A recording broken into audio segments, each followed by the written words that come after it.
എല്ലാവരും റമളാനിൽ എന്ത് ചെയ്യണം എന്ന് പ്ലാൻ ചെയ്യാൻ തുടങ്ങിയിട്ടുണ്ടാവും അല്ലേ? ടു ഡു ലിസ്റ്റ് ഉണ്ടാക്കാൻ മിടുക്കന്മാരാണ് നമ്മൾ.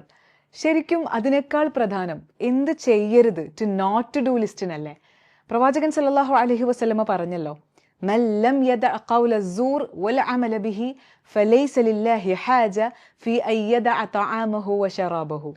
ഒരാൾ ചീത്ത സംസാരവും മോശമായ പ്രവൃത്തികളും ഉപേക്ഷിക്കുന്നില്ല എങ്കിൽ അയാൾ ഭക്ഷണവും പാനീയവും ഉപേക്ഷിക്കണമെന്ന് അള്ളാഹുവിന് യാതൊരു നിർബന്ധവുമില്ല എന്ന്. വെള്ളമൊഴിക്കുന്ന ബക്കറ്റിനടിയിൽ ഓട്ടയുണ്ടെങ്കിൽ എത്ര വെള്ളമൊഴിച്ചിട്ടും കാര്യമില്ലല്ലോ. നമ്മുടെ പാപങ്ങൾ ആ ഹോൾസ് പോലെയാണ്.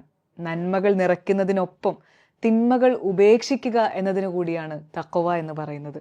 ജീവിത ശൈലിയായി മാറിയ ഒരു പാപമെങ്കിലും ഈ റമളാനിൽ ഉപേക്ഷിക്കും എന്ന് ഉറപ്പുവരുത്തുക. റമളാൻ എന്നത് പുതിയ ശീലങ്ങൾ തുടങ്ങാനുള്ളത് മാത്രമാണ് എന്ന് തെറ്റിദ്ധരിക്കരുത്. പഴയ ചീത്ത ശീലങ്ങൾ എന്നേക്കുമായി ഉപേക്ഷിക്കാനുള്ളത് കൂടിയാണ്.